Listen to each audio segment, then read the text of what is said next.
핑크라고 있는데 핑커입니다. 핑커 같은 사람들. 이게 언어가 여러분들 미제스의 책을 보면 진화 얘기가 참 많이 나옵니다. 그럼에도 불구하고 진화이론은 이제 빠져들어가진 않는데, 어쨌든 핑커 같은 사람들이 언어를 습득하기 위해서 선언적으로 이미 갖춰져 있는 언어적 회로라고 할까요? 정신적인 회로가 있고, 그 정신적인 회로가 있기 때문에 비로소 인간은 어린애가 언어를 습득하는, 이제 자기도 모르게 언어를 습득하는가, 어쨌든 언어를 습득하는 습득이 가능하다는 거. 이게 본능적으로 언어 습득 능력을 타고 가지고 있다는 얘기죠. 이거는 이제 선언적으로도 볼 수 있는데, 이 부분 문제는 뒤에 가서 설명해. 이거 정말 선언적으로 봐야 되느냐, 아니면 이게 후험적으로 봐야 되느냐 하는 문제는 뒤에 가서 설명을 하기로 했습니다. 그 다음에 쭉 내려드렸어요. 주관주의라는 거 봤잖아요. 주관주의. 지금 행동 범주를 설명을 한 건데, 행동 범주를 설명했을 때 행동 범주들이라고 하는 주로 어떤 것들이냐면, 주로 인간들이 가지고 있는 주관적인 정신세계를 말합니다. 예, 인간들이 가지고 있는 정신세계, 주관적인 정신세계를 말합니다. 주관적인 정신세계. 그렇죠? 시간에 대한 관련, 아니면 시간선호라든지, 아니면 목표를 추구한다든지, 아니면 수단의 세계, 아니면 주변 상황에 대한 인지, 이런 것들. 이건 완전히 행동하는 주체의 주관적인 생각입니다. 정신적인 것들이죠. 정신적으로 각자 개인들이 가지고 있는 정신에서 나온 산물, 정신적인 산물이라는 얘기입니다. 그런데 이런, 이제 공주인데 이런, 주관적 세계인데, 주관적 세계. 그래서 주관주의, 이제 파란 글로 써 있습니다. 이제 주관주의라는 얘기입니다. 이 주관주의. 왜 경제학이 주관주의가 되느냐. 주관주의라고 하는 게, 주관주의는 학자의 주관에 따라 경제학을 만들어야 된다는 그런 뜻은 아닙니다. 혹시 오해를 하시면, 주관주의라고 하는 것은 뭐냐면, 경제학자가 세상을 제대로 할 수 있는 이론을 만들려면 개인들이 그런 주관적인 범주들을 기초로 해야 한다는 뜻이라는 얘기입니다. 이걸 기초로 해서 이제 경제 이론을 도출할 때야 비로소 그게 제대로 된 이론인데, 그게 이제 잘못됐다는 얘기죠. 미제스의 생각은. 그게 잘못되어 있기 때문에 마스 같은 사람들 등장하고 신고전파의 생각도 나오고 그렇다는 겁니다. 이 주관주의를 일관되게 적용을 할 때야 비로소 자유주의도 일관된 자유주의가 될 수 있다는 겁니다. 주관주의 적용 사례를 쭉 설명을 했습니다. 밑에 쭉 볼까요? 주관주의 사례들을 있는데, 여러분들 노동가치 이론, 마크스의 노동가치 이론은 틀렸죠. 그렇죠? 가치가 노동의 수입량에서 결정된다는 건 틀린 얘기죠. 이게 이제 객관주의 해설인데, 이제 주관주의라는 모든 자가의 가치는 그 자가를 사용하는 사람들이 주관적인 판단에 의해서 결정된다는 얘기인데, 그런데 이게 신고전파의 목표라고 하는 거는 선호라고 하는 거, 목표는 이제 선호라고 하는 게 신고전파에서도 이거 주관적으로 봅니다. 그렇죠? 그렇죠? 여러분들 혹시 경제학 공부하는 학생이, 경제학을 공부하시는 분들이 계시는지 모르겠는데, 목표라고 하는 거, 선호라고 하는 거, 이거 주관적인 건 분명합니다. 신고전파 인정을 하고 있습니다. 그런데 신고전파가 의해서 잘못을 저지르고 있는 게 뭐냐면, 상황에 대한 여건입니다. 자기가 의사결정을 내릴 때 자기 목표가 있습니다. 목표가 있고 상황이 있습니다. 그렇죠? 상황. 여건이죠, 여건. 여건이 어떻게 되느냐에 따라서 자기 의사결정이 달라지는데, 그 여건이라고 하는 게 여건을 객관적으로 바꿔했습니다. 비용 객관적인 거로 왔죠. 그렇죠? 가격이라는 것 주어져 있다고 얘기를 했습니다. 그렇죠? 데이터. 그러니까 여건이라고 하는 건 전부 다 주어져 있다. 주어져 있다는 게 객관적으로 있다는 얘기입니다. 객관적으로 있다. 그런 뜻으로 설명했습니다. 그래서 신고전파가 뭐로 빠졌느냐면 물리학으로 빠져버렸습니다. 객관주의죠. 물리학으로 완전히 빠져. 균형이라는 게 전부 다 그런 식으로 나온 거죠. 물리학에 완전히 빠져버렸습니다. 이게 내가 그래서 이거를 반의 주관주의라고 얘기를 하는데, 절반이 주관주의다. 그래서 완전한 주관주의라고 하는 여건이라고 하는 것도, 여건이라는 건 근데 상황, 여러분들 가격이라는 거, 가격이 뭐가 50원이라고 할 때 50원은 객관적인 수치지만 사람들에 따라 그 50원에 대해서 판단이 전부 다 다릅니다. 그렇죠? 그렇죠? 완전히 다르죠? 완전히 다릅니다. 이 다름에 의해서 행동한다는 것. 행동이 서로 다르게 나온다는 것. 이게 중요하다는 얘기입니다. 비용이라는 것, 이것도 역시 주관적인 것. 바로 그런 얘기입니다, 여기서 쓴 것들이 전부 그런 내용이고, 그 다음에 쭉 내려올까? 네. 주류경제학이라는 걸 여기서 설명했습니다. 쭉 내리죠. 그런데 이제, 중요한 거는, 여기서 우리가 짚고 넘어갈, 다시 한번 강조하고 싶은 것은, 이런 행동 범주라고 하는 이 이 세계, 그 미제스의 생각, 그 미제스의 생각이라고 하는 게 결국은 나로서는 그렇습니다. 내가 판단하는 건 이거는 결국에 가서는 주관주의라고 하는 것, 주관주의 방법론을 정당화시켜주고 그 주관주의 방법론으로부터 역시 경제 이론을 도출하려고 하는 하나의 그 전제였다라는 얘기입니다.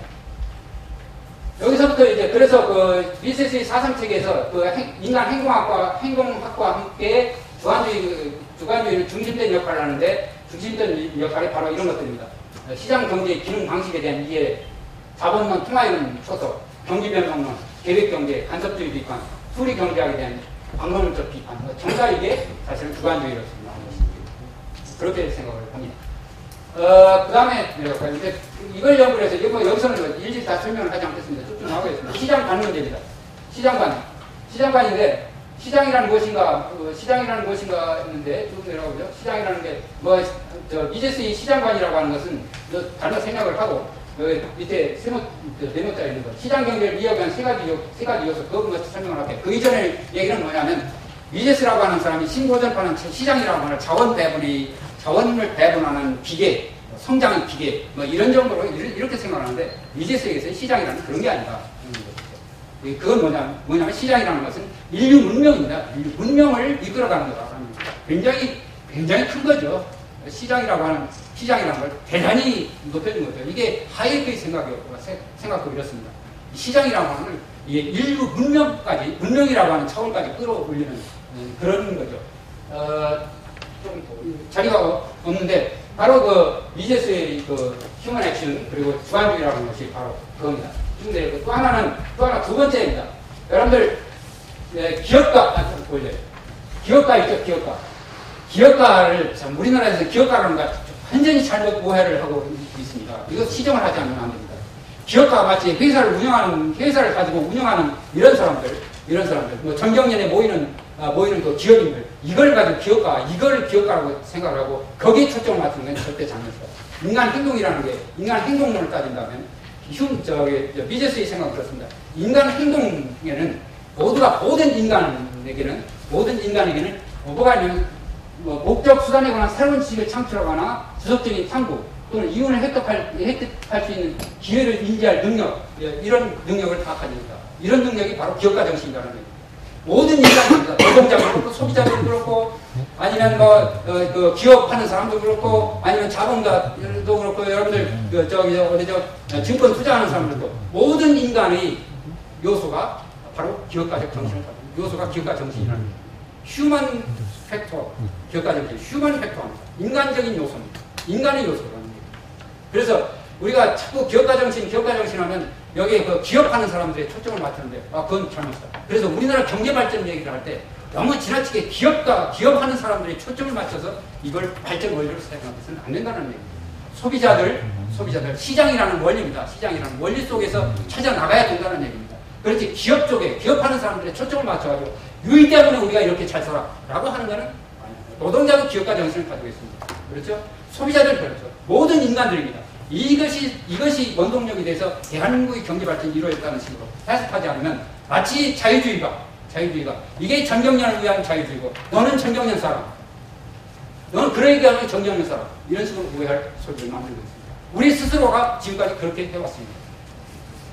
자, 그 다음에 균형이나 이런 게 있는데 전부 생략을 하고요. 또 뒤로 쭉 넣고 이윤 문제 다 했습니다. 시간 변수 얘기 있습니다. 이거 다 빼고. 그 다음에 이제 소비자 주권. 소비자 주권 문제입니다. 소비자 주권도 이게 미제스에서 이거 학견이죠. 미제스의 이거 아주 예리한 통찰력에서 나온 거죠. 소비자 주권이라고 하는 내용이. 이건 하이에크에서도 볼 수 없는 소비자 주권 얘기입니다. 소비자 주권이라고 하는 건 여기 쭉 설명을 해놨는데요. 과정이로서의 시장경제의 성격, 소비자 주권인데 이게 생산을 직접 통제하고 조정하는 것은 기업과 생산자. 이게 생산을 직접 통제하고 조정하는 그렇죠. 생산은 우리 회사 내에서도 생산을 이것 생산하고 저것 생산을 하는 건 사실은 그 생산자들이 하는 거죠. 그런데 엄밀한 의미에서 보면 그 시장에서는 그런 사람이 최고가 아니라 시장 밖에 선박에 비유한다면 소비자라는 거죠. 그들이 최고가 아니라 시장을 선박에 비유한다면 선박의 선장은 소비자다라는 얘기입니다. 그러니까 이 기업들이 생산하는 것, 그 자원을 이용을 한다든지 이런 것들이 이건 어떤 궁극적으로 소비자들이 조정한다는 얘기죠. 이건 뭐 답변입니다. 미제스에서만 볼 수 있는 행동 이론을 가지고서는 아니면 주관주의적인 것을 가지고 있을 때만이 비로소 우리가 알아낼 수 있는 그런 특견입니다. 뭐 미제스의 그 특견이 뭐 굉장히 많은데 하여튼 그 정도 하는 거. 여기서 주목할 점은 생산자는 선박을 조정한 조종사, 뭐죠 이 키 돌리는 사람, 뭡니까 선박에서 항해사, 조타수, 조타수고 그다음에 진짜 선장은 소비자는 우리나라 선장은 진짜 엉터리였지만 진짜 선장은 소비자들인데 그렇다는 겁니다.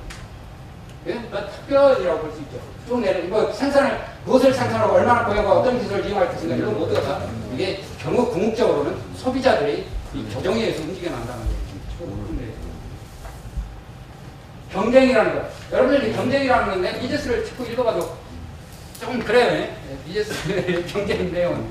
야 이게 좀 행동 이론 쪽으로는 참 좀 미흡한 점이 있지 않나 하는 생각이 들어요. 그 하이에크의 그 경쟁으로서의 발견 절차 이런 다 특견이거든요. 이게 하이에크의 아주 고유한 발견물입니다. 이게 인식론적으로 쫙 해석을 내리는 거죠. 인식론적으로. 경쟁 발견이 절차. 이거와 비교를 하는 미제스는 좀 뒤떨어지는 경쟁 개념 그런 생각을 갖습니다. 뭐 여기서 경쟁 물론 행동 이론적으로는 그 정도밖에 나올 수 있는지 모르겠습니다만 독점 문제 있고 뭐 이런 것들은 여러분들 다 알려져 있어요. 우리나라 지식 수준이 그 자유주의에 대한 지식 수준 그리고 여러분들이 이 자리에 모여 오신 여러분들한테는 이 정도의 독점이라는 게 그보다 독점이라는 건 이게 문제가 있다고 하는 등등 미제스의 생각들은 다 가지고 있으리라고 주셔서 문제로 나가겠습니다. 나중에 질문이 있으면 답변을 하기로 하고 그 다음에 또 이제 국가 문제입니다. 시간이 지금 시간이 한 30분까지 충분하겠네요. 네, 여기 8시 반까지 제가 한 30분 조금 되고 그렇게 하도록 하겠습니다. 이제 국가가 아닌데 국가의 역할, 국가가 역할, 국가라는 뭐냐? 이제는 뭐 단도직입적으로 국가라고 하는 건데 강제권의 독점자로 취급을 했고요. 취급하고 강제권의 독점자한테 사회 계약을 통해서 자발적으로 모든 권한을 주는 거 사회 계약론이야. 넌센스다. 행동 이론적으로 그 행동 논리, 인간 행동 논리에서 전혀 우리가 설명할 수 있는 그런 그 사회 계약은 개인들이 자발적으로 자기 재산을 단번에 독점자인 국가에게 양도했다. 이건 도저히 넌센스라는 얘기입니다. 넌센스. 국가 독점에 예속한 사람은 더 이상 행동이 가능하지 않다. 그렇죠? 행동하는 인간이 아니라는 얘기입니다. 내 권리를, 내가 가지고 있는 모든 권리를 전부 다 국가에게 바치는 사람이 그게 행동하는 인간이라는 거예요. 그래서 행동 논리로 맞지 않는 것이다. 그래서 국가 계약 이런 걸 이제 부정을 하고 있습니다. 그래서 이제 국가라고 하는 걸 미제스는 좀 드릴까요? 국가는 이제 국가가 필요하다는 얘기는 하죠. 국가는 필요하다. 무정부주의자는 아니었습니다. 자기 제자들, 라스바르트라든지 이런 사람들은 참 무정부주의자 정부라고 해요. 뭐 논리적으로 따지면 그들이 얘기가 하고 있는 거예요.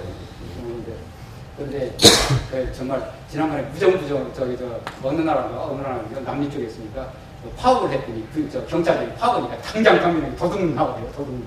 도둑질하는 거. 도둑이 덤비는데 이게 경찰들이 파업하니까 제일 처음에 등장하는 게 여러분들 러시아가 국가가 마비 됐습니다. 그랬더니 등장하는 마피아가 등장해서 개인들의 재산권을 보호해준다는 식으로 등장을 했죠. 그 다음에 베트남도 그랬습니다. 베트남도 홀란드 정부가 이제 힘이 없어서 정부가 그러니까 그때는 마피아가 등장하죠. 부자조차는 내가 네 집 재산권 보호해줄게. 내한테 돈 줘. 뭐 이거였습니다. 그것이 일종의 정부는 국가. 원래 그게 국가라고 했죠. 원래 그게 국가라고 했죠. 원래 그렇죠. 맞습니다. 여러분들 신라 국가 여러분들 막 굉장히 수상하죠. 그 집단 깡패가 그 지역 담당하는 나라를 만드는 거죠. 백제 그랬고요. 여러분들 조선 이성계 나온다. 그 깡패였거든요. 그게 이제 막 그런 거죠. 그런데 이제 그게 오늘날에는 순화돼가지고 민주주의라고 하는 것. 그래서 사람들이 국가는 필요하다 이거죠. 미제스처럼 국가는 필요한데 국가 없어서는 안 된다.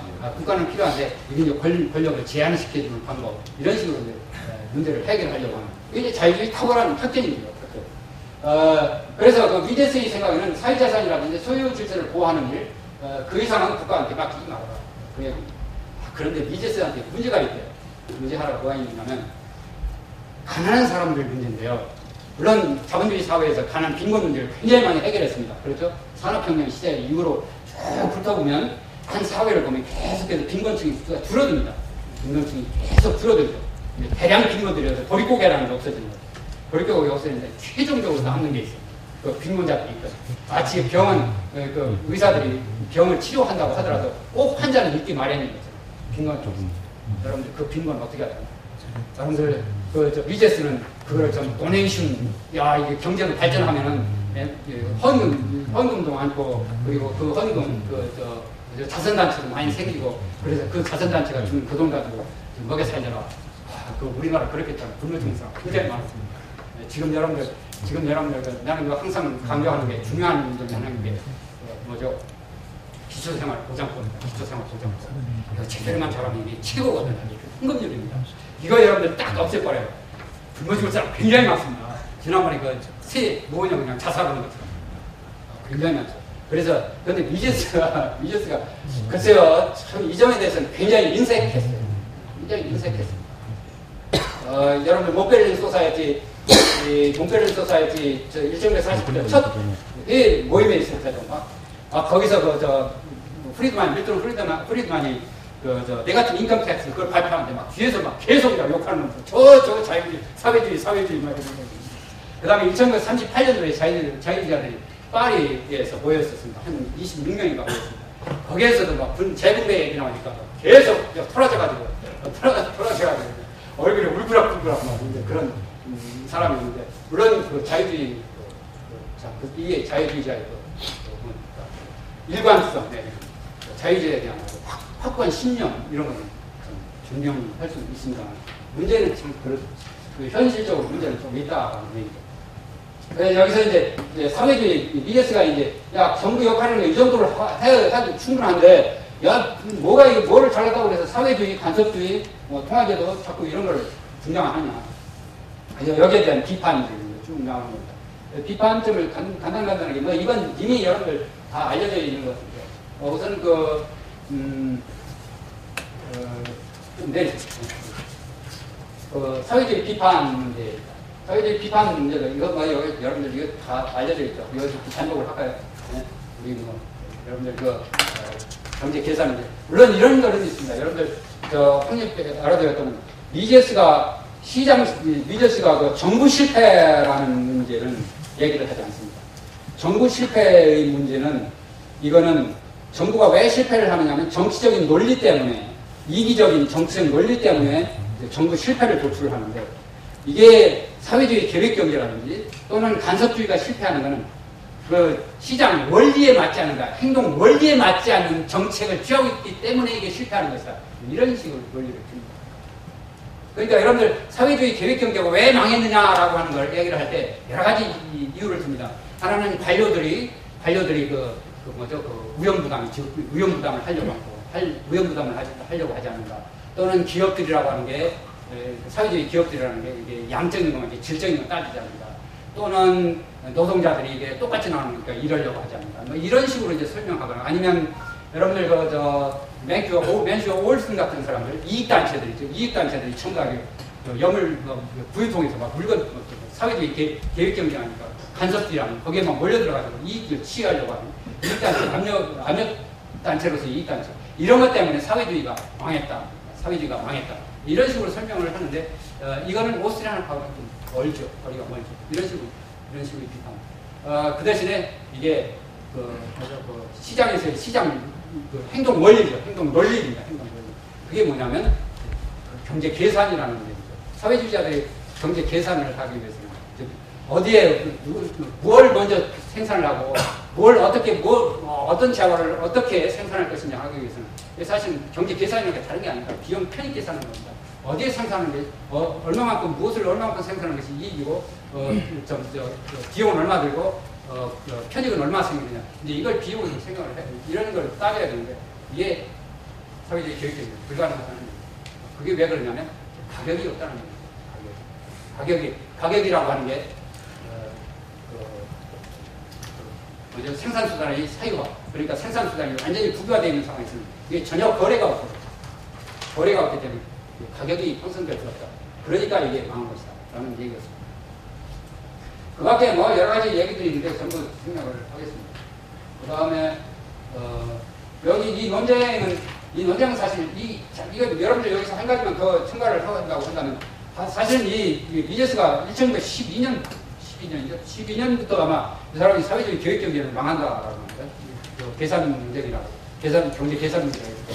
그리고 이 얘기는 역시 막스 베버가 이미 얘기했던 건데 거기서 이제 힌트를 받아가지고 베버가 미제스가 이런 얘기를 하는데 1930년대 뭐 눈이 지금까지 계속해서 이제 그 사회주의 교육 경제는 망한다 했습니다만 사회주의 교육 경제 잘 운영된다라고 주장하는 사람들 굉장히 많았습니다. 여러분들 잘 아는 아인슈타인이었습니다. 아인슈타인도 역시 아인슈타인은 누구한테 어떤 책을 읽고 그렇게 탈북을 했느냐면 베블렘의 유한되어 있는 거 그걸 읽고 아주 탈북을 해가지고 이게 진짜단 말이지 자본주의라는 이렇게 했다. 사람들이 계획 경제를 해야 된단 말이야.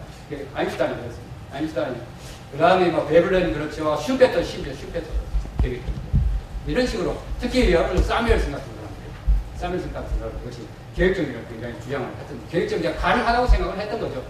가능했던 건 생각했는데, 왜 이런 식으로 생각을 했느냐 하는 게 중요한 거예요. 왜 사람들이 계획정리가 가능하다고 믿었느냐. 이 브릴리언트한 아메바에서 출발해가지고 지능이 최고 높은 수준이 아메바에서부터 아인슈타인이 최고 절정인데, 그 아인슈타인마저도 사회주의 계획정리가 성공적이라고 얘기를 할 수 있거든요. 도대체 뭐가 잘못이냐 이거죠. 무엇 때문에 이런 생각을 가느냐 이거죠. 여러분들 싸면서 천재죠. 그렇죠? 천재. 이런 사람이 왜 그런 생각을 가지고 있습니까? 이게 역시 주관주의라고 하죠.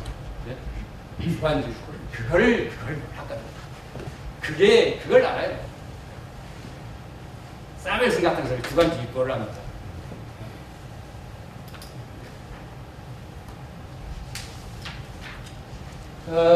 인센티브 리더십 정도 다 그런 얘기했습니다. 그 다음에 일단 이제 여기서 여러분들 참고로 얘기는 우리 학생들을 혹 관심 있는 사람들한테 한번 얘기를 해주고 싶었거든요. 일부러 했는데 역사적으로 보면 4대 거대 논쟁이 있었습니다. 사회주의자들하고 이제 오스트리아하고 자유주의 진영하고 사회주의 진영하고 논쟁이 있었습니다. 그 논쟁에 밥 먹는 논쟁이 제일 처음으로 이루어졌습니다. 그 다음에 경제 계산 논쟁이 있었고, 그 다음에 자본 논쟁이 있었습니다. 벤다우에서나 존 베이스클락 아니면 하이에크 나이트 같은 자본 논쟁이 있었습니다. 그 다음에 요즘 최근에 아직까지도 지금 계속되고 있는 케인스와 하이에크의 논쟁. 이게 이 논쟁이 4대 논쟁이라고 부르는데, 여러분들 혹시 관심이 있는 학생들에게는 이 네 가지 논쟁의 인식론적인가요? 어떤 철학적인 관점에서 그 논쟁을 재해석하고 재구성하고 하는 그런 거를 좀 했으면 해서 일부러 내가 거기다 해놨습니다. 학생들 한번 생각을 좀 하고요. 석사하고 있는 분도 좋고 박사하고 있는 분도 좋고 그러니까 꼭 그런 걸 한번 연구를 해보세요. 이게 전부 다 내가 보기에는 그렇습니다. 이 4대 논쟁인데 이게 전부 다 우파들이 다 승리로 그렇다고 봅니다. 그 다음에 이제 간섭주의 문제인데요. 간섭주의. 제3의 길은 없다라는 겁니다. 여기서도 뭐 이미 잘 알려져 있는 것들인데요. 시장 계획은 시장 계획은 비생산적, 달성하고자 하는 목표를 달성할 수 없다는 얘기죠.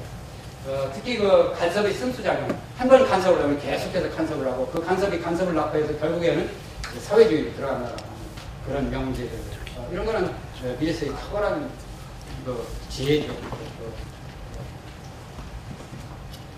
좀 들어가서 이제 통화 간섭주의입니다. 경기변동 문제입니다. 경기변동. 이건 막 굉장히 많이 얘기가 됐어요. 그렇죠? 통화 문제예요. 역시 이것도 역시 경기변동도 주관주의라든지 그 다음에 행동이론 뭐 이런 걸 초점을 맞춰가지고 경기변동 이런 경기변동이라고 하면 어떤 때는 포항이었다가 이제 그다음 포항 이런 식으로 들어가는 그런 현상, 경기 현상, 경기변동이라고 하는데 이 경기변동이라고 하는데 다른 이유가 아니다. 화폐 통화에서 문제가 있다는 그런 주장입니다. 그건 아주 미제스의 탁월한 영원히 잊혀서는 안 될 그런 주장입니다. 그러니까 지금까지 우리가 2008년 금융 위기라든지 또는 1929년의 세계 대공황이라든지 이것이 시장 탓이라고 했는데 그게 아니었다. 통화를 잘못했기 때문에 통화 관리를 잘못했기 때문에 생겨난 것이다. 통화 관리를 잘못하면 통화가 이제 두 가지 쪽에 두 측에서 증가하는데 하나는 신용팽창 은행입니다. 먼저 부분지불 준비율이 있습니다. 은행에 저축을 하면 저축의 일부만 띄워놓고 나머지는 다 대출을 해줍니다. 일부 대출인데 그 대출이 계속 은행 속에 들어가면 결국 통화팽창이 여러분들 예를 들면 100만 원을 저축해 내가 100만 원을 저축하면 내 100만 원 저축이 나중에는 지불 준비율이 예를 들면 10%라고 하면 그게 1000만 원이 대출이거든요. 그러니까 900만 원이 그냥 이게 저축의 기초가 없는 엉뚱한 돈이 흘러나가는 이제 이런 식으로 해서 생겨나는 경기 변동입니다. 이런 경기 변동을 얘기하면 탁월한 거죠. 탁월한데 이것도 아직 우리 경제 이론 속에 포함이 되어 있지 않습니다. 케인스에서 케인스 이론에서 이런 얘기를 언급을 합니다. 누가 언급을 합니다. 이것도 좀 내려갈까요? 경기 변동 과정 여러분들 쭉 해봤습니다. 그 다음에 여러분들 마지막에 세계 대공황 그렇죠. 경기 변동 시장이 고유한 현상이 아니라 정부가 통화제도와 은행제도를 잘못 관리하는 생겨난 것이다. 통화제도의 개혁 문제인데 개혁 문제도 여기서 통화정책을 통해서 고용 성장을 위한 수단으로 투입해서는 안 된다는 거. 그 다음에 화폐은행을 정부 통제로부터 분리해야만 반복되는 인플레에 불경기를 그럴 수 있다. 그 다음에 근본의제와 100% 지불금지에 이를 통해서 중앙은행의 권력을 제한하고 통화창출에서 이익단체 영향을 차단하라. 이런 주장이 이제 미제스의 주장이었는데 사실은 이런 주장들을 전부 다 받아들이지 않았습니다.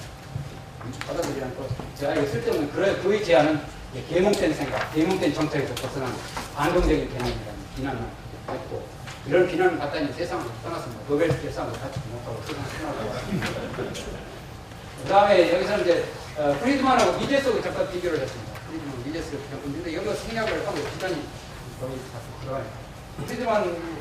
프리드만, 미제스하고 프리드만하고 이렇게 비교를 해보면 그렇게 적대적일 수 있는 건 아니다라는 생각이 들어요.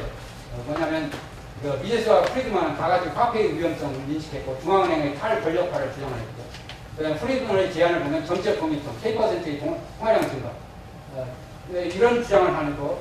그 다음에 이제 미제스는 뭐냐 중앙은행의 통화를 주려고 진정으로 독립적이면 프리드만의 처방에 동의를 한다라는 얘기입니다. 그러니까 미제스는 중앙은행의 통화량을 줄이고 진정으로 독립적이라고 한다면 프리드만의 K% 통화량 증가 이 정도로 우리가 받아들일 수 있다는 게 아마 미제스의 생각이었던 것 같아요. 이해가 있으면 나중에 했잖아요. 그런 생각을 하고. 그 다음에 이제 과학철학과 인식론 문제인데요. 계량경제학과 수학의 문제인데 여기서 다 설명을 하지는 않고요. 계량경제학과 수학이라고 하는 이거는 지금까지 여러분들한테 소개했던 인간 행동이라는 거죠. 인간. 경제하고자 하는 인간. 기업가 정신을 가진 인간입니다. 이런 인간들을 완전히 다 퇴출시켜버리고 나온 게 계량과 수리화입니다. 그러니까 이런 계량과 수리화를 가지고는 오히려 시장이라고 하는 시장의 역동성 내지 시장의 추진력은 어디서 나오냐면 기업가 정신인데 그 계량화라는 수리화 시켜버리면 이런 기업가 정신을 가진 인간이 정 빠진다는 인간이 없다는 얘기죠. 인간이 없다. 그 인간적인 경제라는 게 바로 인간적인 경제라고 한다면 계량 경제, 수리 경제, 계량 이런 게 이제 없어져야 된다는 얘기입니다. 그래야 이게 제대로 시장을 볼 수 있다는 얘기죠. 이제 그 얘기였습니다. 물론 이게 이원주의인데요. 정신세계하고 그 다음에 물질세계라고 하는 거, 물리적인 세계하고 이 정신세계하고 이건 환하게 다르다라는 것을 보여주는데 미제스가 그렇게 성공했다고 보지는 않습니다.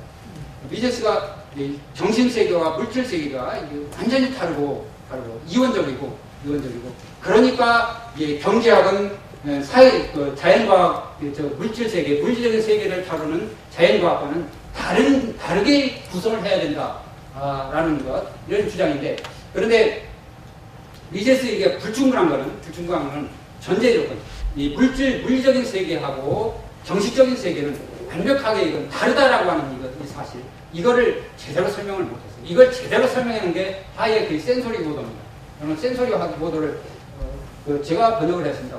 정말 어려웠습니다. 그 책을 번역하기 위해서 우리 대학에서 하는 그게 굉장히 오래됐는데 제가 1995년도에 하이에크 책을 쓸 때 그걸 쓰면서 이게 그걸 쓰기는 썼습니다만 나중에 써놓고 이게 도저히 좀 심리학을 좀 해야 되겠다 싶어가지고 우리 대학에서 한 학기 동안 심리학과에 생리심리학이 있었습니다. 자극이 들어왔을 때 그게 신경 작용해서 이게 정신 통해서 어떻게 해서 그러니까 이런 물건이 이렇게 우리 눈에 비치면 이걸 우리가 어떻게 해서 책상으로 인식하느냐. 물리학자들 보면 이거 레몬하고 이상한 거거든요.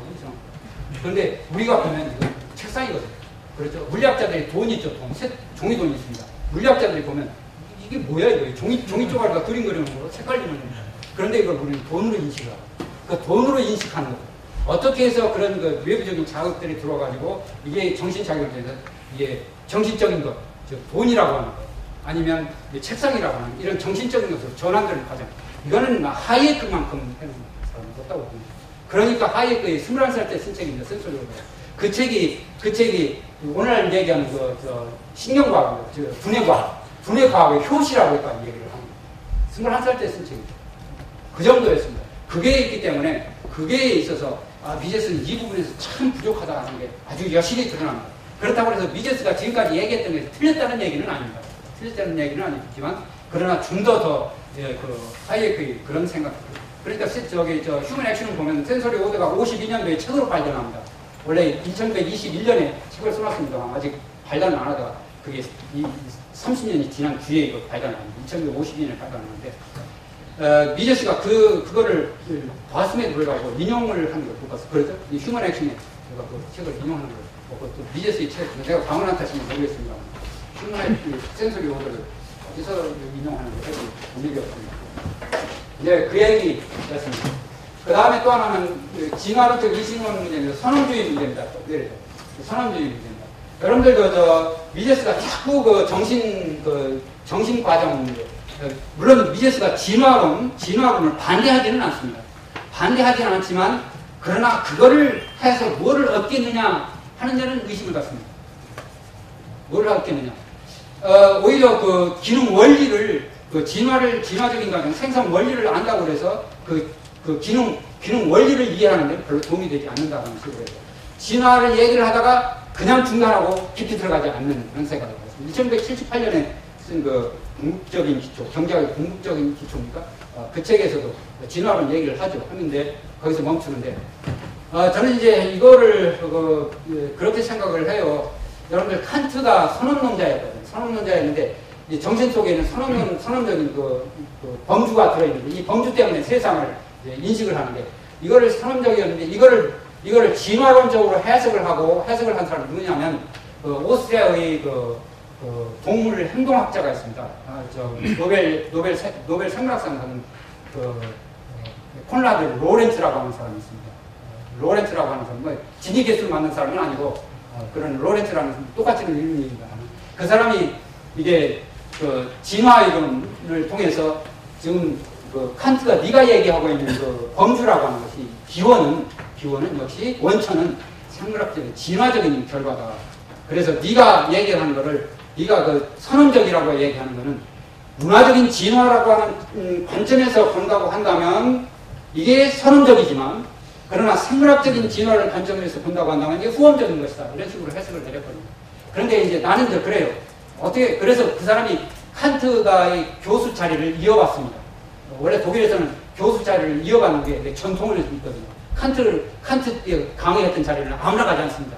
그 자리를 계속 이어나가죠. 발트 오이켄이라고 프라이빗 대학에 있는 발트 오이켄이 강좌도 역시 전통이 계속 이어집니다. 그런 전통인데 역시 그렇게 해서 이제 칸트의 레어시톨이라고 하는데 그걸 이어갔게 되는데 뭐라고 합니까? 영어로 렉처 뭐라고 합니까? 그 자리를 있는데 하이에크를 나는 미제스하고 이렇게 생각해요. 하이에크 미제스가 이게 가까이 붙이려고 한다면 칸트에 대해서 역할을 한 로렌츠처럼 하이에크가 센소리 어디가 이게 진화론이거든요. 진화론. 그러니까 인지라고 하는 거, 우리 인지라고 하는 것들이 이게 진화적인 현상, 생물학적인 진화 내지는 문화적인 진화를 속에서 계속 이게 수정하고 개선되고 하는 그런 과정입니다. 우리 진화도 계속해서 문화적 진화가 그런 식으로 나오고. 그래서 미제스의 선언적인 것들, 아까 얘기한 행동 범주들, 선언적이라고 하는 것들, 아니면 추리 능력이라든지, 이성이라든지, 추론 능력이라든지, 이런 것들을 진화적인 것으로 이렇게 해석을 했거든요. 하이에크를 빌려고 있는 하이에크가 콘라드 로렌츠의 역할을 하는 거죠. 미제스는 진화론적으로, 미제스의 선언적인 것을 진화론적으로 해석해서 나온 게 하이에크, 칸트를 진화론적으로 해석한 게 로렌츠다. 뭐 이런 식으로 해석하는 게 지성사를 이어나가는데 옳지 않겠느냐. 이건 내 생각입니다. 진짜 아무데도 이런 얘기를 도저히 못했어요. 제 생각입니다. 그렇게 봐야 되는 거 아니냐. 물론 여기 미제스를 앞으로 전문으로 할 사람은 아마 이 점을 좀 한번 참작을 해서 공부를 하고 연구를 하는 것도 좋으리라고 합니다. 아마 이 얘기를 하면 굉장히 많은 센세이션을 일으킬 수 있는 그런 소재를 어떻게 발전하냐. 하이에크와 미제스가 어떻게 발전하냐. 그 다음에 이제 목적을 추구하는 행동 문제입니다. 미제스가 자꾸 목적을 추구하는 행동 얘기를 해요. 목적을 추구한다. 인간이라는 게 목적을 추구한다. 목적을 추구하기 전에 목적을 추구하려면 그 목적을 추구하기에는 베이스가 있어요. 베이스가 있어요. 바로 이 베이스가 뭐냐면 하이에크의 rule following animal이라는 말을 하이에크 많이 씁니다. 그러니까 하이에크에서 합리성은 두 가지 합리성이 있는데 하나는 목적 합리성이 있습니다. 목적을 추구하는 합리성이 있고 또 다른 하나는 규칙 합리성이 있습니다. 규칙을 따르는 합리성입니다. 규칙을 따라요. 규칙이라고 하는 건 어떤 목적은 추구하지 않고 어떤 수단은 추구하지 않는 거 미리 배제시키는 겁니다. 우리가 인지할 때도 그렇습니다. 우리가 지금 여러분들 이 속에는 엄청나게 많은 소음들이 굉장히 많습니다. 엄청나게 많습니다. 그런데 이 소음들을 우리가 다 걸러내거든요. 우리 냄새 있죠. 냄새들 엄청나게 많은데 이 냄새 다 맞지 않습니다. 다 걸러내는 거예요. 이제 그런 걸름 역할을 하는 게 있습니다. 그런 룰들이 있죠. 그런 인간 행동이라는 것도 역시 룰들이 있는데 룰에 의해서 인지할 것들, 인지하지 않을 것들을 전부 다 추진하거든요. 전부 다 이게 초의식적인 행동, 초의식적인 것들. 이런 것들이 있는데 이런 룰 팔로잉이 이게 있어요. 이게 필요하고 그래서 하이에크가 어떤 교육을 들었냐면 제도 문제, 행동 규칙이 어떻게 진화해서 형성되고 하는 행동 규칙. 그러니까 여러분들 하이에크 이 책이 유명한 책 Law, Legislation and Liberty라고 하는 제3권으로 된 책이 있습니다. 이 책이 바로 이 부분입니다. 이 부분입니다. 진화론적으로 전부 해석을 하죠. 그렇죠? 그래서 스포츠라는 계몽주의가 진화론적 자유주의라는 말이 거기서 나왔습니다. 그 Law, Legislation and Liberty라고 하는 그 책을 미제스는 하이에크는 이렇습니다. 하이에크는 시장의 작동 원리라고 하는 것에 대해서는 그렇게 크게 얘기를 하지 않았습니다. 왜 그랬느냐 하면 32년입니까? 31년입니까? 지금 정확한 기억은 안 납니다. 케인스가 자기가 런던에 살고 있는 유명한 경제학자를 전부 저녁에 초청을 합니다. 15명을 초청을 합니다. 하이에크가 초청을 받았습니다. 그리고 하이에크가 미제스가 아니라 케인스가 하이에크한테 요청을 합니다. 네가 와서 뭔가 발표해라. 뭐든지 발표해라. 해가지고 하이에크를 초청을 해서 발표를 했습니다. 그때 그 하이에크가 발표한 게 뭐냐면 발표할 때 경기 변동 문제 가지고 발표를 했습니다. 발표를 하는데 그때 거기에서 어떤 사람이 질문하면 이제 거기서 하이에크가 그런 얘기를 했습니다. 지금 당신들이 만태를 지금 사입게 되면 그만큼 영국에서는 실업자가 늘어난다라는 얘기입니다. 만태를 사게 됩니다. 그러니까 이제 사람들이 케인스라는 사람은 소비가 최고인데 소비를 해야 이게 경제가 살아나고 그 당시 불경기로 지금 뭐 할 텐데 소비가 살아나지 않고 네가 그 만토를 사게 되면 경기가 일어난다는데 이게 실업자가 늘어난다는 얘기를 하니까 거기서 벌떼처럼 던져줍니다. 그거를 그날 설득을 못 시켰습니다. 그래가지고 분에 넘쳐가지고 집에 와가지고 고민을 하는 거죠. 고민할 때 무슨 고민을 하느냐면 내가 이 경기 변동 이거 하나를 가지고는 이게 자유주의 이 사람들을 설득시킬 수 없다. 해서 방향을 바꾸기 시작합니다. 그게 바로 사회 철학으로 들어가기 시작하는 거예요. 내가 이 경기 변동은 경제학에만 머물러 있어가지고는 자유주의를 승리할 수 없다. 해서 이 사람이 이제 준비를 한 게 바로 그 노예의 길이라고 하는 원천이다. 그렇게 생겨난 겁니다. 이 사람이 그날 와가지고 막 땅을 치면서 분노를 느낍니다. 내가 어떻게 할 거냐, 뭐를 할 거냐, 이걸 가지고는 내가 승리를 할 수 없다는 걸 답을 느끼고. 그래서 이 사람이 경제학을 떠났습니다.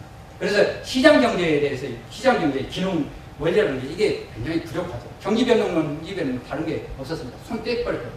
떼버렸는데 미제스가 그 부분을 채우고 있습니다. 그 시장 원리.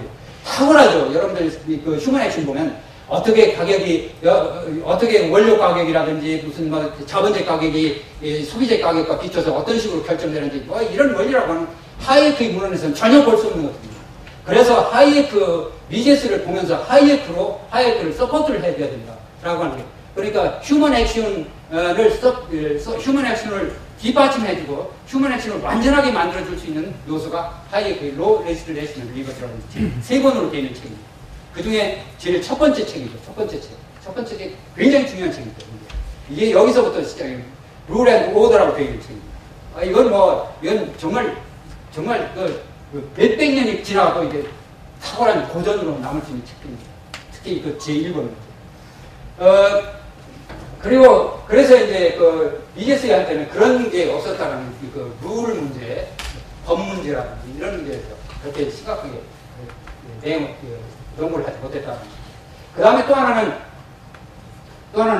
이게 이제 그 목적을 추구하는 행동이다라고 했을 때 이제 룰 문제가 있고 또 하나는 뭐가 있느냐면 그 사람들이 그 오스트리아파의 주관주의라는 게 참 그 미제스에도 주관주의라는 게 주관적인 합리성입니다. 내가 무슨 행동을 해도 다 합리적입니다. 내용이 없는 거죠. 그렇죠. 뭐가 합리적, 비합리적인지를 물론 뭐 무슨 감정적이거나 또는 그 본능적이거나 이런 행동은 이건 비합리적이라고 봅니다만 나머지 것들 의식적으로 행동하는 것들 이런 것들은 역시 이건 모두가 다 합리적이라고 봅니다. 비합리적인 게 없는 거예요. 이렇게 해서 오스트리아파가 미제스에서 아주 하나의 큰 치명적인 타격이죠. 이거를 이제 치유를 해준 것이 뭐냐면 이걸 치유를 해준 것이 여러분들 에른스트 마이어라고 하는 사람입니다. 진화 이론가입니다. 상락적 진화 이론가인데 이 사람이 인간이 목적 추구하기 전에 목적을 추구하는 게 목적이 이제 도출되는 게 목적이 있기 이전에 인간이라고 하는 게 프로그램입니다. 행동 전략입니다. 어떤 전략이냐 행동 전략이 있죠. 전략들이 있고 그리고 나서 이제 기회 있으면 목적을 그 전략에서 이제 목적을 취하거나 수단을 취하는 그런 겁니다. 그래서 인간이라고 하는 것이 그 프로그램 베이스드 비헤이비어라고 얘기를 합니다. 그 다음에 또 하나가 칼 포퍼인데 칼 포퍼는 목적 추구 행동이라고 얘기는 하지 않죠. 뭐라고 얘기를 하느냐면 문제 해결 행동이라고 얘기를 합니다. 인간 행동이라는 문제 해결 행동입니다. 그런데 문제 해결 행동인데 문제 해결 행동이라고 할 때 중요한 두 가지 요소가 있습니다. 하나는 뭐냐면 해결 능력이 있습니다. 해결 능력이 필요하고 또 하나는 해결할 수 있는 지식이 있습니다. 능력과 지식이 문제입니다. 이 능력과 지식이 어떻게 형성되느냐 하는 거예요. 이게 칼 포퍼에 있어서 진화 지식의 축적 개인 차원이죠. 개인의 지식의 축적 문제로 그 다음에 능력이라고 하는 게 이제 트라이얼 에러 프로세스죠. 미제스 파이어니까 포퍼가 항상 주장하는 트라이얼 에러 프로세스를 통해서 계속해서 이 문제 해결 행동의 능력 개발, 그 다음에 문제 해결하는 지식의 개발, 뭐 이런 거를 분명합니다. 이런 걸 집어넣을 때야 비로소 주관주의가 완전해진다라는 그런 생각에서 그렇습니다. 이 문제도 역시 미제스나 오스트리아 학파를 공부하는 사람들한테는 그리고 이런 거를 전부 뒷받침을 해줬을 때 오히려 비로소 역시 자유주의라고 하는 거, 창조 경제라는 것이 바로 그거. 창조 경제라고 하는 것도 바로 인간이 미제스의 칼 포퍼 얘기를 든다면 이게 문제 해결 능력입니다. 문제 해결 능력, 그 다음에 문제 해결을 하기 위한 지식입니다. 지식을 개발할 수 있는 것. 이게 이제 창조 경제가 나오는데 이렇게 할 때야 비로소 창조 경제라는 얘기가 가능하다. 그리고 기업가 정신이라고 하는 그 문제도 역시 내용이 풍부해지는 그런 식으로 돌아갈 수 있다. 그런 뜻입니다. 또 내려볼까요? 그 다음에 이제 미제스가 자꾸 의식적인 행동이라는 얘기를 많이 써요. 의식적인 행동. 여러분들 여기서 핑커라고 하는 사람, 이게 요즘에 상당히 많이 떠오르는 사람입니다. 뭐냐면 Language Instinct라고 하는 책을 쓴 사람, 핑커가. 이 사람이 주로 이제 많은 얘기를 하고 있고, 인간 행동이라고 하는 것이 이제 어린애를 볼 때 어린애가 언어를 습득하는데, 그러니까 의식적으로 언어를 배운다. 참 초의식적이라는 거예요. 초의식적인, 의식적으로. 그 다음에 또 하나 누구죠? 분해 연구, 뇌과학이라는 게 있습니다. 이게 한국적인 신문에 칼럼에도 없습니다. 뇌과학자들이 인간이 초의식적인 행동, 초의식적인 걸 강조를 합니다. 이걸 강조를 하는 건 뭐 이게 뭐 특히 그 하이에크의 강조입니다. 인간에게는 의식적인 행동이 있기 전에 초의식적인 것이 있고 초의식적인 행동이 있다라고 하는 그 초의식성이라고 하는 거, 이거를 무시할 수는 없다라고 하는 거죠. 오히려 그 초의식적인 행동이 있기 때문에 인간이라고 하는 것이 이게 쉽사리 문제 해결하는데 굉장히 유연하게 하나씩 의식해가지고 행동을 해보십시오. 그러면 적응하기가 굉장히 시간이 엄청나게 많이 드는데 이게 초의식적이기 때문에 상황에 따라서 적응하는 속도, 유연성 이게 굉장히 빠르다는 거예요. 그래서 초의식성을 가진 인간 행동, 이게 다른 동물과 경쟁을 해서 진화적인 어드밴티지가 바로 이거라는 거죠. 진화적인 도태되지 않고 이게 진화적인 셀렉티브 어드밴티지라고 할까요? 그게 있다는 얘기입니다. 그렇죠? 진화라는 게 셀렉티브 어드밴티지, 이걸 가지고 있는, 이걸 이제 추려내는 그런 역할을 진화거든요.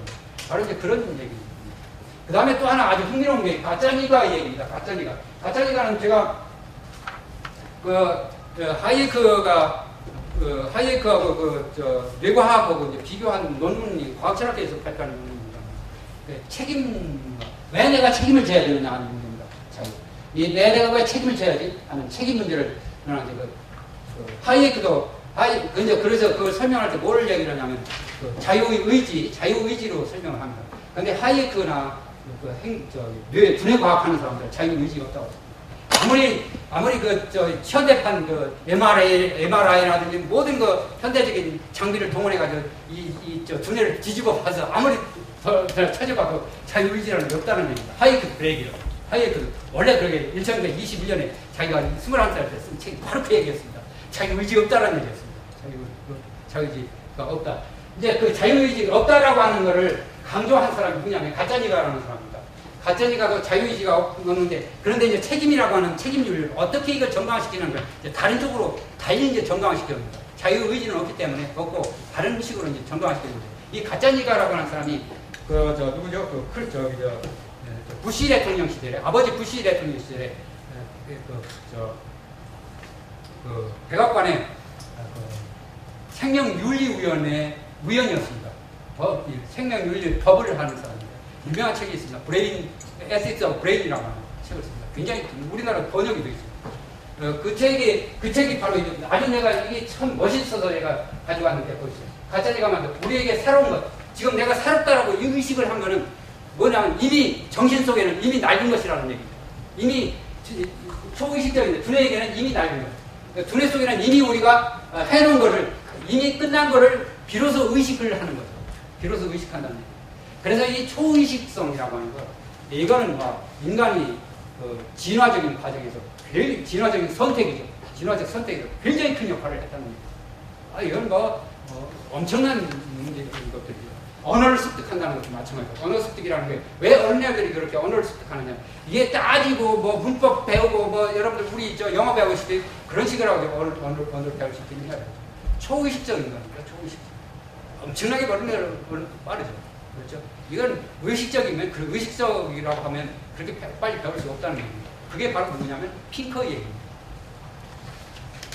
이런 거로 이제 배치를 시켜야 되지 않느냐. 그 다음에 이제 미제스가 자꾸 이제 진화 문제를 자꾸 회피를 하는데, 참 이게 나는 회피한 게 미제스한테 도움이 된다고 생각을 하지 않는 것이, 여러분들 진화 심리학이죠. 이게 누구냐면 투비하고 코스미데스라고 하는 거, 라틴 사람이고, 그렇죠. 남미 사람들이죠. 그렇죠. 남미 사람들인데, 이게 유명한 진화 심리학을 발표를 했습니다. 이 진화 심리학이라고 하는 게 진화 심리학이라는 게 뭐냐면, 인간이라고 하는데, 인간의 그 사고 패턴, 행동 패턴들이 도대체 진화적인 과정에서 어떻게 형성되어야 하느냐, 이걸 인지 심리학하고 이렇게 결합시키는 역할을 해왔습니다. 굉장히 큰 역할을 했죠. 이제 이런 사람들의 얘기는 바로 그겁니다. 그걸 보기 전에 미제스 얘기했고요. 미제스를, 이것도 아마 우리 미제스를 연구하는 사람인데, 이건 내 가설입니다.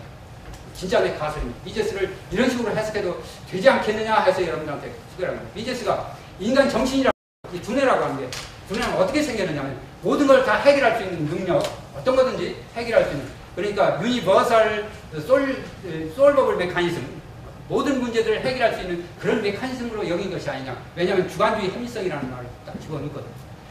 그래서 이게 인간 두뇌가 그런 게 아니라는, 그런 것이 아니라고 하는 거를, 그런 게 아니라, 여러분들 그걸 전형적으로 이런 그 명제를 가지고 있는 게 신고전파 주류경제학의 합리성 개념입니다.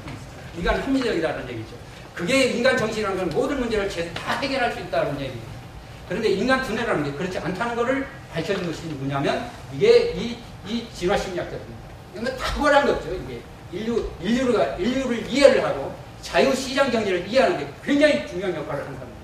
어떻게 이해를 하는데 역할을 했느냐 하면, 하나 봅시다.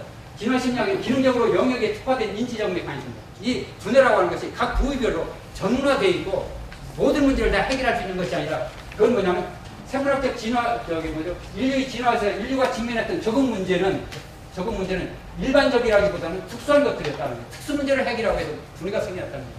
모든 문제를 해결해서 두뇌가 생겨났다는 게 아니죠. 이거는 뭐 대단한 거죠.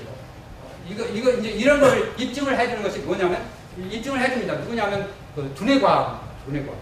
새로운 이제 첨단과학입니다. 이게 젊은 아주 탁월한 젊은 학도들이 덤벼드는 곳입니다.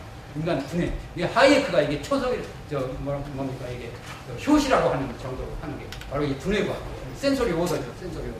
여러분들 두뇌과학 보면은 센소리 오더에 하이에크가 종종 인용이 돼요. 어떤 사람은 뭐 하이에크의 센소리 오더를 2페이지를 갖춰서 하이에크로 소개를 합니다. 퍼스트라고 하는, 퍼스트, F-U-S-T-E-R이라고 하는 그런 사람은 내가 이 책을 쓰는데, 한 400페이지는 책인데, 내가 이 책을 쓰는데 영감을 얻어준 거는 여기에 비전문가인 하이에크를 쭉 소개를 해주는 것이 있습니다. 그겁니다. 그러니까 모든 문제를 해결할 수 있는 정신은 진화세에서 존재할 수 있는 이유도 없었다. 그러니까 이 문제를 미제스하고 연결시켜서 봐야 될 것이냐, 아니면 신고전파의 그 합리성하고 연결시켜서 봐야 될 것이냐. 이거는 아직도 나는 이거는 확실합니다. 신고전파의 합리성, 이건 객관적인 합리성이에요. 이 합리성에는 맞지 않는다. 합리성은 이 주장에 의해서 부정되는 그런 합리성입니다. 그런데 미제스는 어떠냐 하는 것. 글쎄, 미제스는 자꾸 미제스에 대해서 네가티브 생각하는 점이, 아까 데카르트 얘기를 했죠. 데카르트라는 사람이 이게 참 별로 좋은 사람 아니냐면 자꾸 미제스가 데카르트 쪽에 자꾸 합리주의를 가정해서 그런데 그게 자꾸 걸려서 하는 얘기입니다. 그 다음에 또 하나는 그 진화이론의 공과 문제입니다. 진화이론의 공과. 진화심리학자 투비하고 코스미데스 사람들이 주로 연구한 거예요. 우리 인간, 현대인입니다. 현대인이 인간들을 쭉 찾아보면 그 석기시대의 행동 원칙들이 나타난다는 거예요. 석기시대의 행동들이라는 게 굉장히 오랜 기간 동안 석기시대를 지낸 거예요. 뭐 심지어 어떤 사람은 인류 역사를 24시간으로 본다고 한다면 23시간 56분 동안 석기시대에서 살았다. 그런 원시사회에서 살았다. 우리가 현재처럼 사는 게는 비록 한 4분 내지 5분밖에 안 된다라는 식으로 표현을 하기도 합니다만, 어쨌든 그런 기간 동안에 형성되었기 때문에 모든 것, 그러니까 우리가 가지고 있는 본능적인 것들이죠. 본능적인 것들이라고 하는 것은 원시사회, 현대사회는 거의 맞지 않는다는 얘기입니다. 그런데 이 본능을 억누르고 등장한 게 뭐냐면 이게 문화적 진화가 그렇죠? 우리 특히 자유주의 시장 경제라고 하는데, 이건 본능에서 나온 것 전혀 아닙니다. 완전히 약속을 지켜야 된다, 사회자산을 나눠야 된다, 시장에서 교환을 한다, 물건을 가지고 화폐를 가지고 교환한다. 이거는 완전히, 아이고 이거 시간이 너무 지났네. 미안합니다. 여기까지 끝낼게요. 어쨌든 그렇게 해서 문화적 진화를 하는데 원시사회의 그것이 굉장히 많이 장애를 주고 있다. 우리가 자유주의를 가는데 장애를 주고 있는 것이 우리가 가지고 있는 석기시대의 사고 패턴이다. 여기까지. 미안합니다.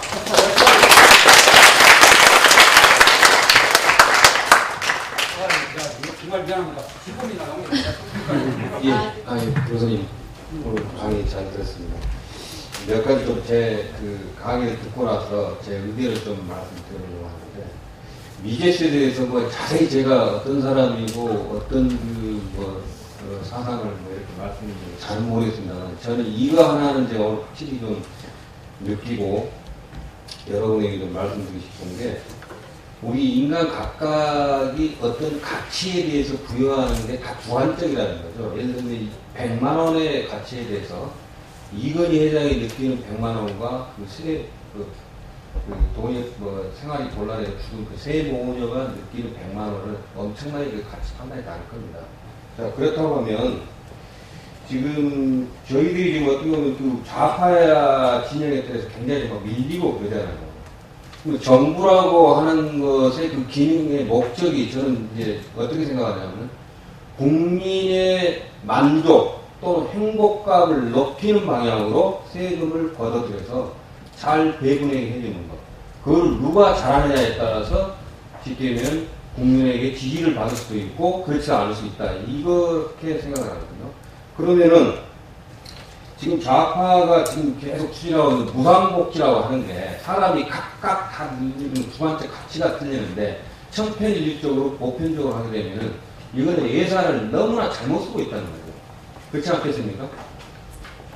올 100%에서 다 무상복지 하게 되면은 나는 등록금 예를 들어 1000만 원에 대해서 별거 아니게 생각하는 사람도 있는데 그 사람한테 헛돈을 쓰고 있다는 게 아니겠습니까? 그럼 우리가 공격해야 될 포인트가, 예산을 얼마나, 예산이라는 게 한정되어 있지 않습니까? 한정되어 있으면 국민의 행복감이나 만족도를 높이기 위해서 우리 국민이 느끼는 각각의 어떤 교육, 고용, 무슨 또 주택, 그 다음에 또 어떤 그 세자녀 같은 경우는 못 먹어야 되는 것 같아요. 기초적인 생활 보장. 질문만 드려요. 예, 이런 등등을 정부가 해야 될 일이 전부 세분화해가지고 어떻게 하면 그 총합을 높일 수 있는가, 또 어떻게 하면 그 예산을 효율적으로 써가지고 그 접수를 많이 받을 수 있겠는가, 이런 쪽으로 우리가 좀 생각을 해주고, 좌파에 대해서는 그 무상복지라고 하는 것을 주관적 그거하고 연결을 시켜서 예산을 아주 비효율적으로 쓰는 쪽으로 포커스를 맞춰야 되는 것이 아닌가, 저는 이렇게 생각합니다. 네, 좋습니다. 그 예산을 낭비적으로 쓴다는 그 자체는 좋습니다. 그런데 돈을 쓴데 이걸 국민들의 행복이 얼마나 높으냐 뭐 이런 식으로 따질 것이 아니라, 국가가 할 일이라는 게 국민들의 행복을 위해서 국가가 할 일은 없거든요.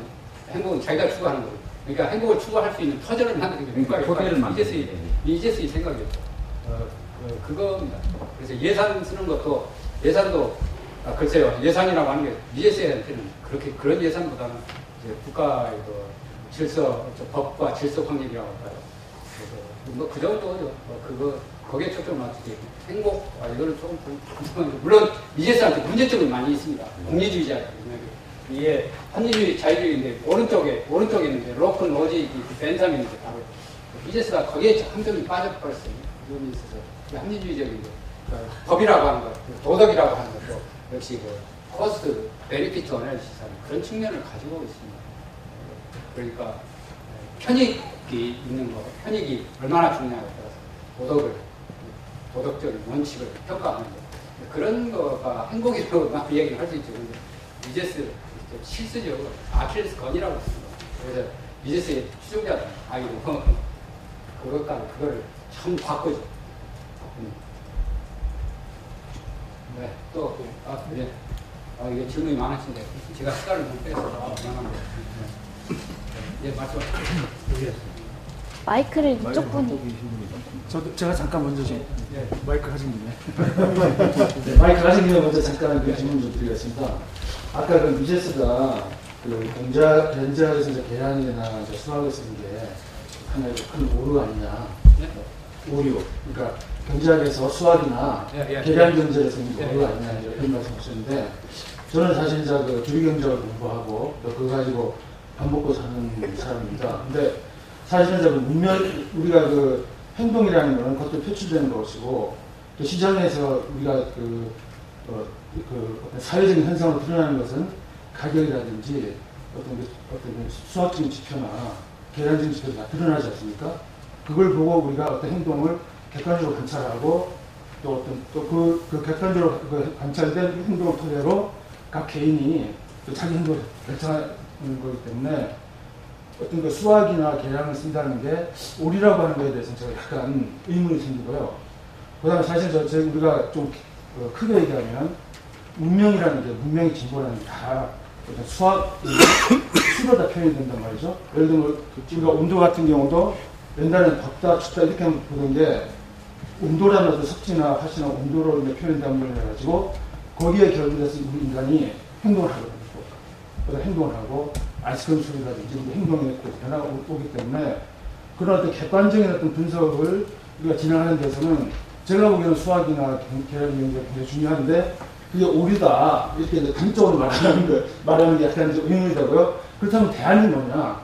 우리가 그 의사소통하는 그 수학이나 그 통계도 분명히 어떤 그 유니버설한 의사소통 수단인데 그런 수단을 되시하고 우리가 어떻게 의사소통이 될 수 있느냐? 또 다른 대안이 뭐냐? 이런 데 좀 질문이 있습니다. 예. 아까 그 객관적이라고 말씀을 하셨죠. 그 사실 객관적이 아닙니다. 학자의 주관이 들어가 버렸습니다. 원래 수리하고 계량을 한다. 그게 수리 계량 속에는 이게 학자의 주관이 들어가 버렸어요. 그 속에. 그러니까 행동하는 경제 주체들 있죠. 행동하는 시장에 참여하는 사람들이 주관적인 가치들을 계량화할 수는 없거든요. 계량화, 수리화. 그렇더라도 이제 여러 사람들이 주관적으로 느끼는 어떤 그게 이제 객관적으로. 글쎄요, 그게 주관적으로 느끼는 그걸 누가 에그리게이트 하나 이론 체계라고 할 수 있죠. 그걸 에그리게이트 시킬 장치가 없습니다. 그러니까 각 개인이 내적으로 가지고 있는 이론 체계인데 그게 이제 수학적으로 표현될 수가 있죠. 온도에 따라서 내 행동이 달라진다든지 이게 객관적인 행동으로 나왔을 때는 사회적인 어떤 그 통계 개념으로 뭐 가격이라든지 이런 그 판매량이라든지 이런 게 드러난단 말이죠. 그러니까 그런 게 만약에 배제가 된 상태에서 경제학 연구를 어떻게 서로 공감을 하고 지식을 교류하고 할 수 있느냐 하는 거죠. 저는 그 개인들이 무슨 짓을 해도 다 좋습니다. 기업들이 뭐 무슨 짓을 해도 좋습니다. 예를 들면 저쪽에 월스트리트가에 있는 뭐 수학자들 들여다가 금융 상품 만들고 뭐 팔고 하는 거 얼마나 다 좋습니다. 그런데 뭐 거기에 보면 수리 계량 엄청나게 사용하지 않습니까? 그거 다 좋습니다. 국가가 하지 말라는 얘기. 국가가 그런 거 해가지고 경제 정책을 쓰지 말라. 그 얘기입니다.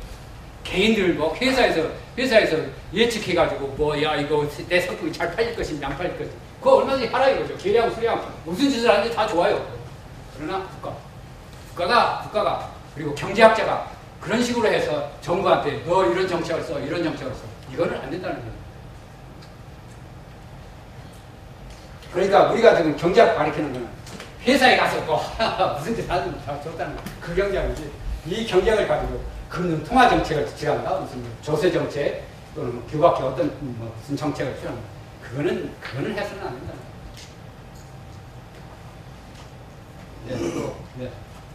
맞습니다. 예, 저는 미지에서 인간 행동을 국가관에 대한 어떤 지식이 좀 필요해서 쭉 읽어봤어요.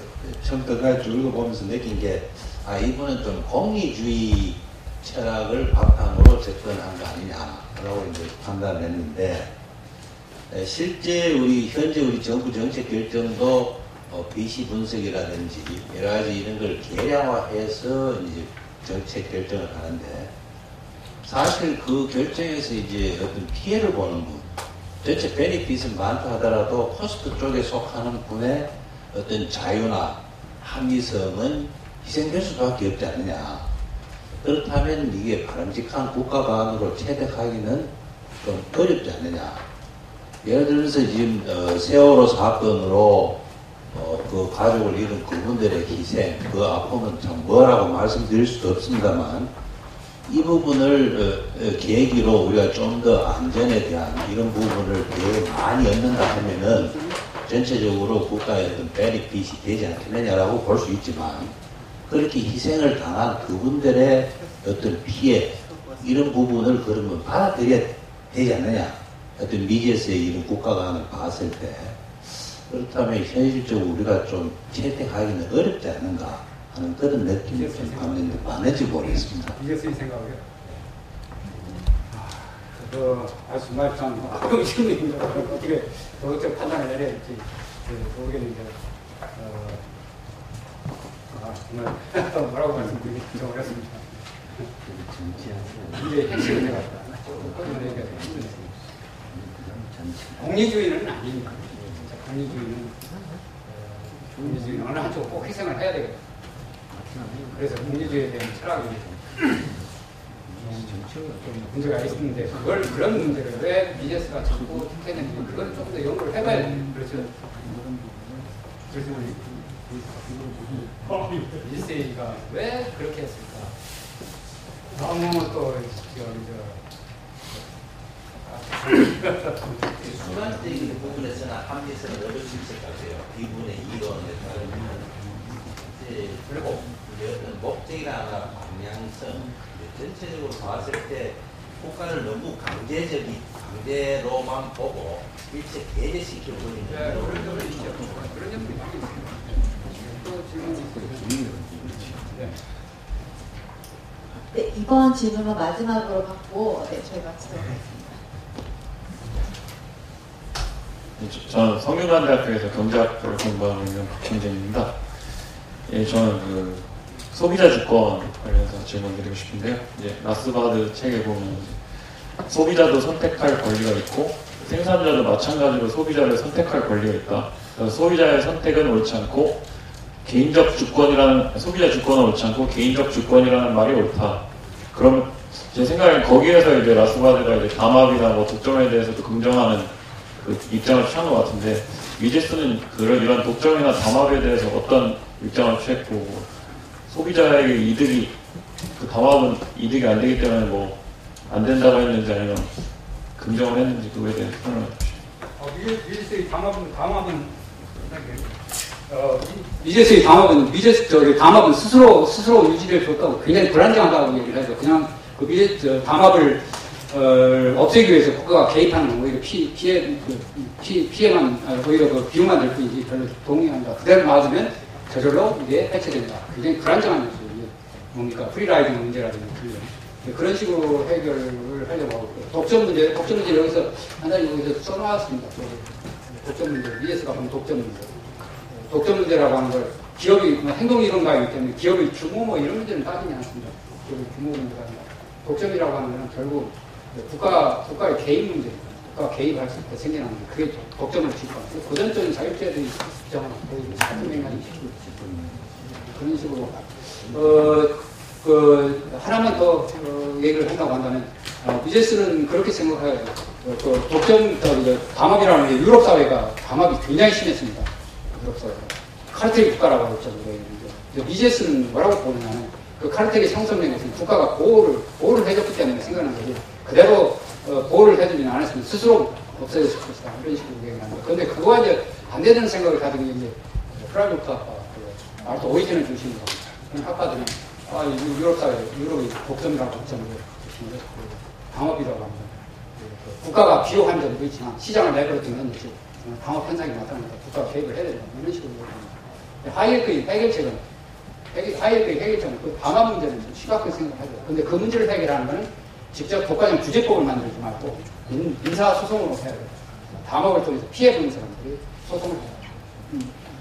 그런 식으로 해서 해결하려고 그런 방법이라고. 어떤 방법이 옳으냐? 우리나라는 이제 담합은 무조건 금지를 합니다. 어떤 방법이 옳으냐? 글쎄요.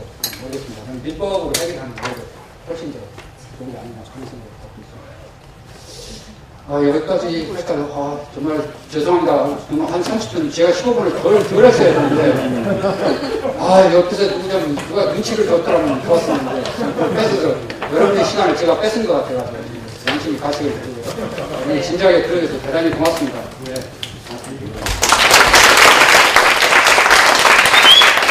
교수님께서 저희가 정해진 시간보다 15분이나 더 강의를 해주셨는데 저희 수강생들은 더 부족한 것 같은 눈빛을 저는 느꼈습니다. 열정적으로 강의해주신 교수님께 다시 한번 큰 박수 부탁드립니다. 이것으로 저희 제3회 자유주의 시민 강좌를 모두 일정 마치도록 하겠고요. 제4회 자유주의 시민 강좌는 다음 달 8월 7일 목요일 날 이 시간에 다시 열립니다. 그럼 다음 달에 뵙도록 하겠습니다. 감사합니다.